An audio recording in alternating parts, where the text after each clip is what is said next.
The class made fun of the fat girl, and the teacher supported them, until the school found out the truth. Don't forget that you can always write your life story in the comments, and maybe I'll create a video about it.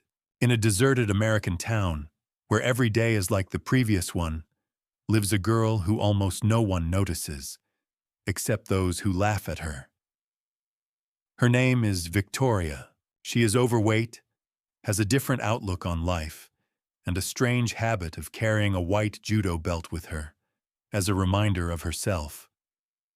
Some call her strange, others weak. But one day, everything changes. This is a story about how depth of character and strength of spirit can outshine any appearance.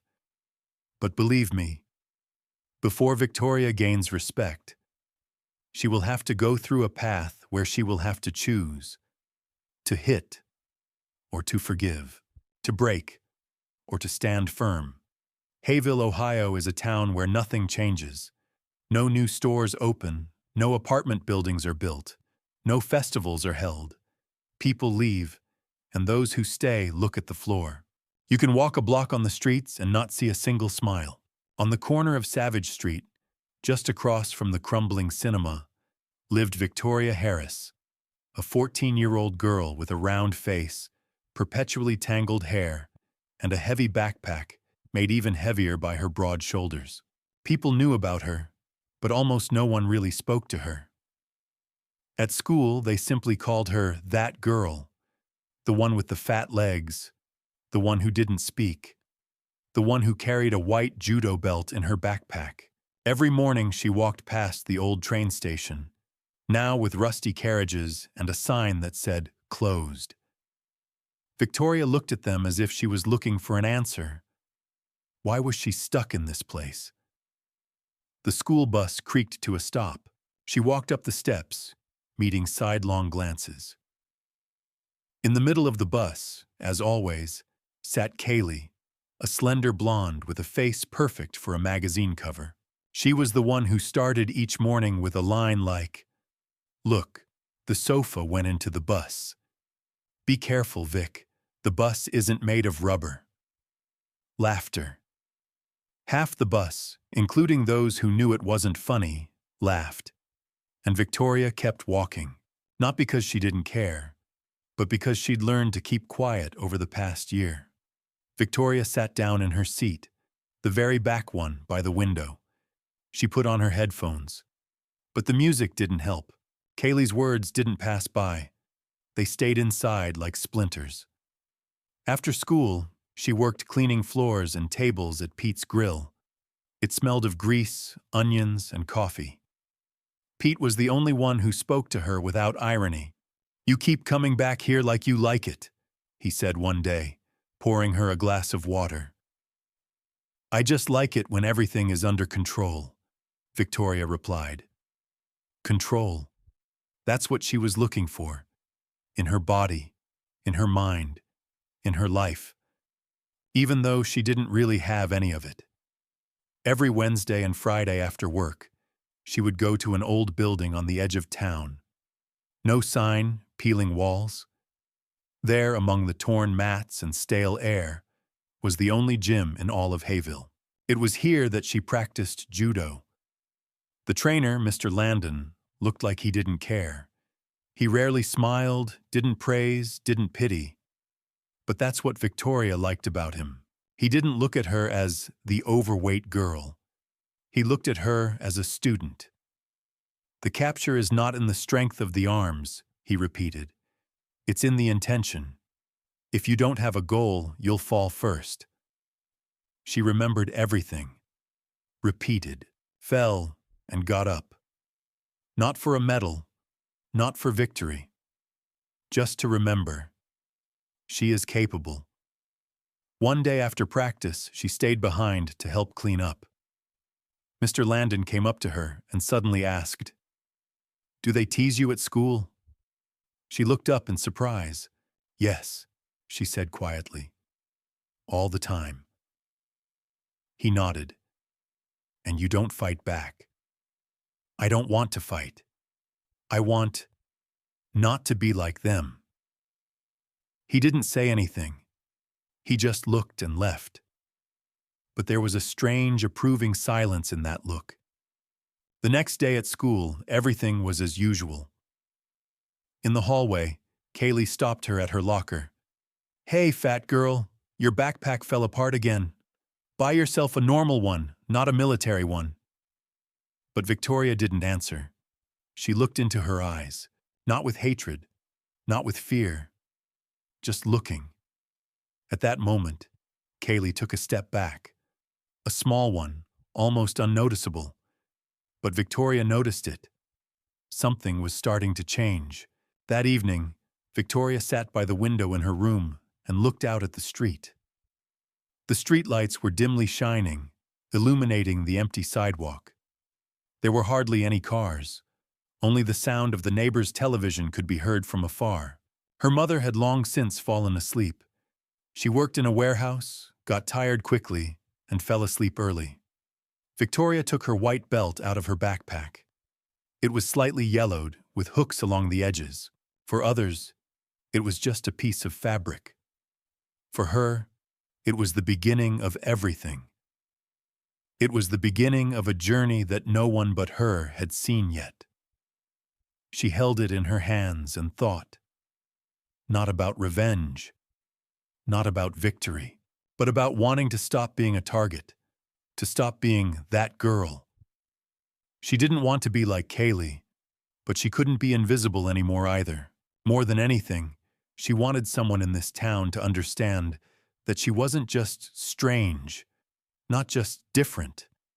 She was strong, just not the kind of strength that screamed and hit, the kind that kept quiet and moved on.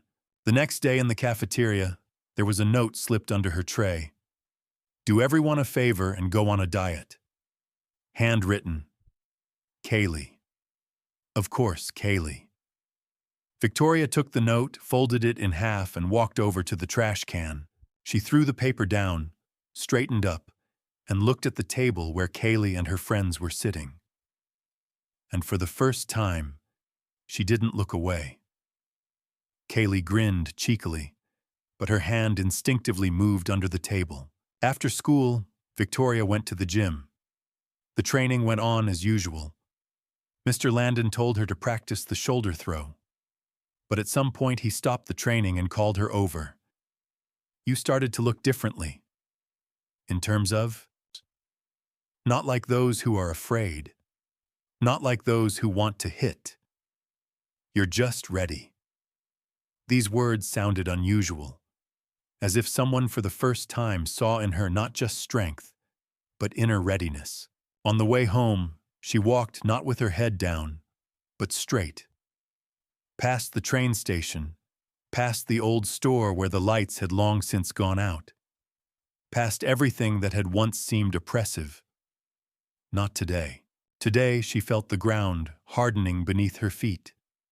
And so, in the morning, on the bus, when Victoria got on again and heard another joke, not even a loud one, more for the ritual than for the offense, she did not sit down right away. She stood next to Kaylee, looked at her point blank, and calmly said, "You can say whatever you want, but you can't break me." There was a moment of silence. Then someone giggled. Someone pretended not to hear. And Kaylee turned away, just turned away, without a riposte. Victoria sat down in her seat, put on her headphones, and for the first time, not because she was hiding, but because her day had begun. Her rhythm, her music. Outside it was still the same Hayville, empty, forgotten, unsmiling. But inside everything was already different. Sometimes Victoria imagined that her thoughts were like tatami mats, white squares, calm, logical, black ones, dangerous, offensive, prickly. There was a lot of black inside her, more than she wanted to admit. But she learned not to step there too often. Monday morning began with a broken mug. Mother dropped it while rushing to work and cursed briefly. Then, without saying a word, she left. Victoria looked at the shards, silently cleaned them up. She had long since gotten used to the silence. Her mother worked 2 jobs. First, the warehouse, then evening cleaning at the office. Her father left when Victoria was 8. No one spoke of him anymore. Before school, she stood in front of the mirror. She pulled on her t-shirt, pulled on her sweatshirt, as if that could hide her body. She couldn't figure out who she was, a girl who hid herself or someone who wanted to be noticed. So far, neither. At school, she was not directly touched, but now the ridicule has become quieter. It seems they have not retreated, but they seem to have lost confidence. Instead of words, glances. Short, tenacious, with a subtext. Kaylee pretended Victoria didn't exist. It was almost worse. In biology class, as the teacher explained about cells and DNA, Victoria felt her insides tighten. She knew that recess would be long, that she was already being watched, that around every corner there was a potential trip-up, or a new note, or the sound of laughter as you passed. But the change was unexpectedly calm, even too calm, and then that same alarming thought began to sound in my head. Something is brewing. She almost ran to practice that day. The gym was her sanctuary. No one laughed here. No one filmed her falls. Mr. Landon greeted her with his usual nod. "Work on your mistakes today," he said. "You're still holding your weight incorrectly on the turn. You're going to fall." "Let me fall," Victoria muttered. "But at least I'll get up." He chuckled. "That's what's important." She practiced the same throw over and over, falling, getting up, sometimes too fast, angry at herself, sometimes slowly, thinking about school. Once she hit it so hard her vision went black. "Break," the coach said sternly. She sat down against the wall, pressing a cold bottle of water to her forehead. Her breathing was ragged. Fragments of thoughts floated through her head. "You're fat. Nobody needs you. Funny, ridiculous, not like that." She pressed her palms to her face. "Stop." Mr. Landon came over and sat down next to her. He was not one to talk much. "Do you want to learn how to fight?" he asked suddenly. "I want them to leave me alone." "It's not the same thing." She remained silent. He continued. "People bully when they feel they can. When you get stronger, physically and mentally, that feeling goes away. They're not afraid. They just lose interest. They're not having fun anymore. So you have to be strong. Not necessarily strong, but whole. If you don't have holes, they won't get through." The thought crashed into her. Whole. Not perfect. Not right. Just not cracking. When she returned home, it was already dark. Her mother did not notice her coming in. She was watching TV, covered with a blanket. Victoria went to her room, changed her clothes, and lay down, staring at the ceiling. There was a white belt on the nightstand. She picked it up and wound it around her fingers. She remembered the coach's words again. If you don't have holes, they can't get in. Black thoughts were spinning in her head. She knew them by heart. They didn't go away. They just settled at the bottom. But now something else appeared next to them. Small, but hard. Like a pebble. Doubt of one's own weakness. The next day at school, someone slipped a sticky note into her backpack that read, "You think you're special.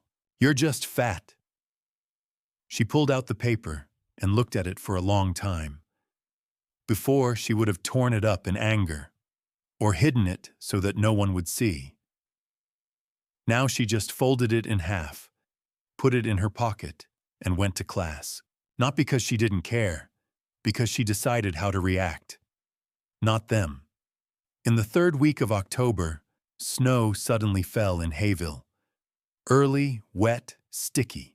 It melted underfoot, turning into a muddy mess. But the children were still happy, as if at least something new had happened. Victoria wasn't happy. The slush was seeping into her boots. Her toes were freezing, and the air smelled of rot from the local dump. She walked back to school, clutching the strap of her backpack, knowing that this would not be a normal day. And she was not mistaken. The first lesson went smoothly.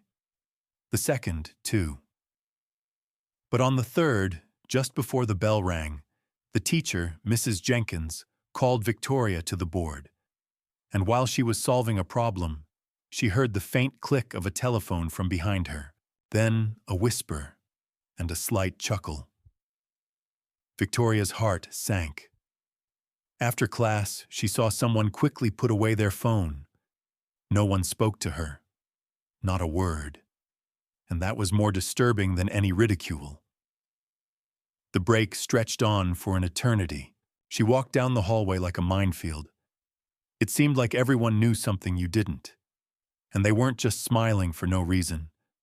She found out 40 minutes later, already in the locker room, when she was changing after physical education. There was a sheet of paper hanging on the door. A4, printed. On it was a photograph, a screenshot from a camera taken on the sly. Victoria in a sports uniform, with her back to the camera. The angle of the shot made her figure look even more massive. The caption read, "Guess how many kilos are there? The closest answer is a prize from Kaylee." At first there was silence, then laughter. Someone tore the sheet off. Someone tossed it back. The girls in the locker room giggled behind their towels. Kaylee stood a little to the side, watching the reactions like a director at a premiere. Victoria froze. Her chest was tight. Her fingers clenched into fists. Her face was burning. Her temples were pounding. Here it is. The point. She could throw herself at Kaylee. She knew how. One move and she would be on the floor. No blood, but humiliation. She stood up, took a step forward. Her body was tense, as if about to throw. All the anger, all the fear, the whole year, in one impulse. But the coach's words flashed through my head. If you don't have holes, they can't get in. One piece. She stopped, inhaled, exhaled. Is that all? She asked quietly.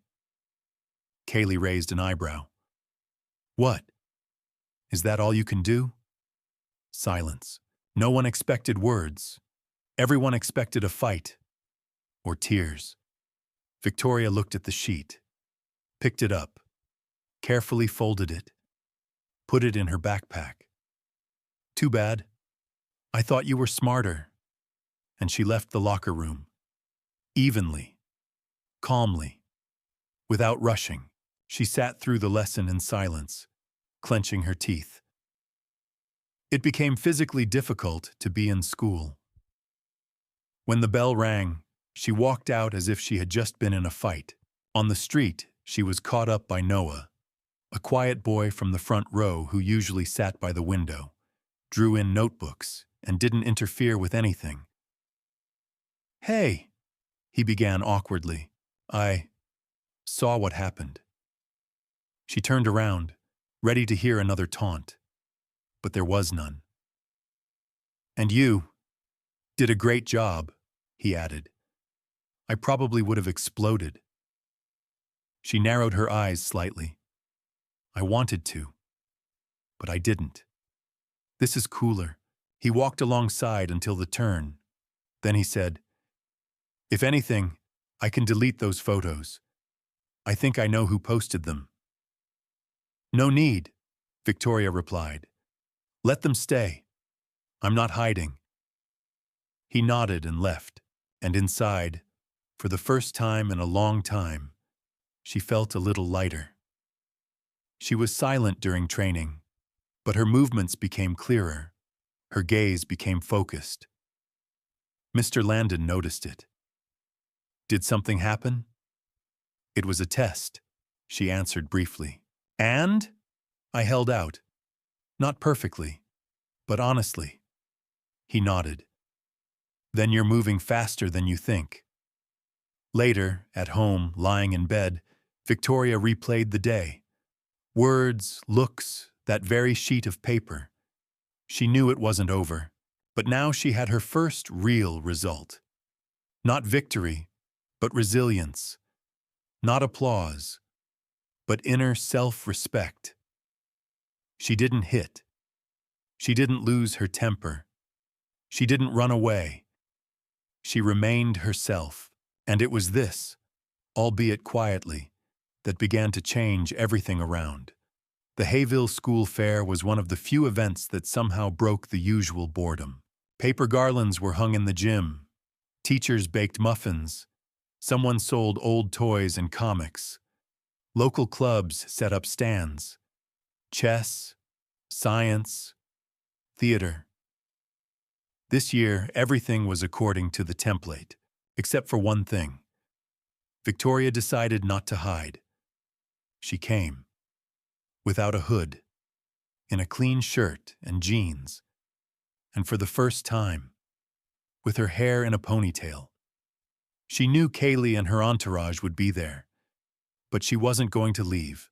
She just wanted to be. At the bookstand, she saw Noah helping the librarian. He smiled, winked, showed a comic. Something warmed inside, quietly, without words, but it became like an anchor. You are not alone. Everything was almost calm, almost.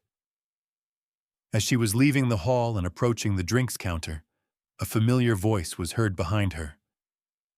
Look, Vicky came out of the shadows. Aren't you afraid that the stage will collapse under you? She turned around slowly. Kaylee was standing there with a plastic cup and a camera in her hand. One of her friends was already filming. Maybe we should upload it straight to YouTube. Title: The Mountain Moved. How do you like it? Laughter. Victoria didn't say anything. She just looked. What? You mute? Kaylee pressed.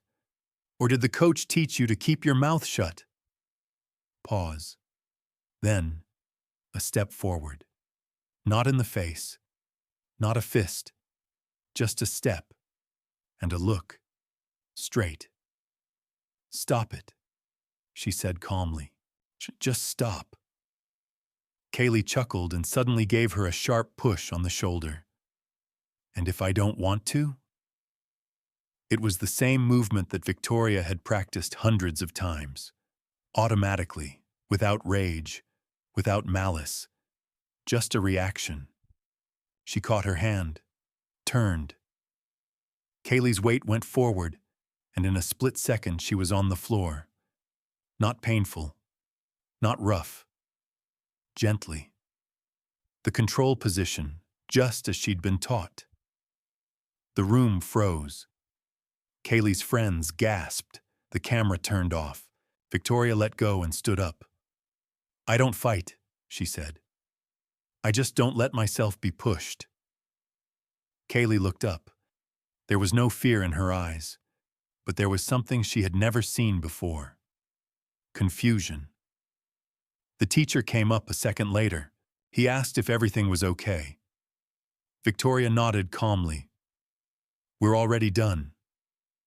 Kaylee stood up herself. She didn't say anything. The event spread through the hall like a wave. Everyone saw it, but no one discussed it out loud.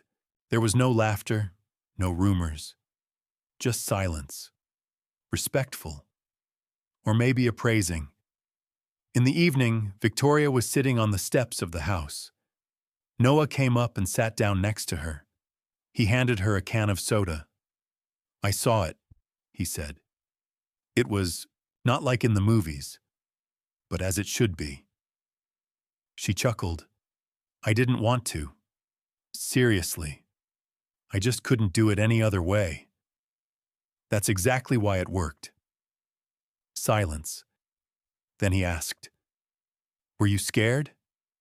"Yes," she answered honestly, but mostly calmly, as if I knew who I was for the first time. The next morning, the bus was quiet. No one whispered. No one laughed. No one even stared.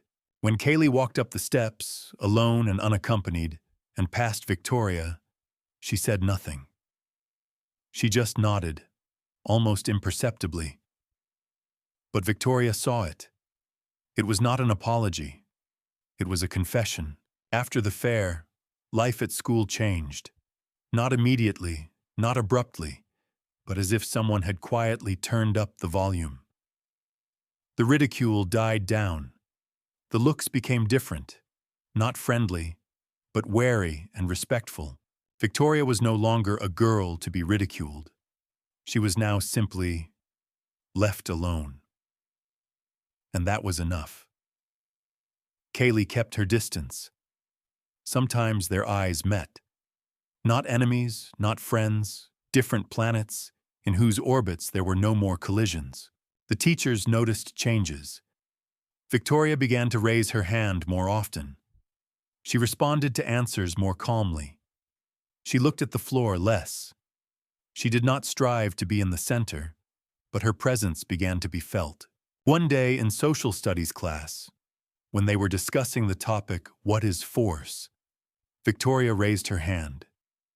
"It's not just physical strength," she said. "Real strength is when you can hit someone, but you don't. Not because you're weak, but because you don't want to be like the person who hurt you." The class fell silent. The teacher nodded. "A very mature answer, Victoria. Thank you." A week later, Noah came up with a strange idea. "Listen, let's try opening a judo club, a school one, for people like you.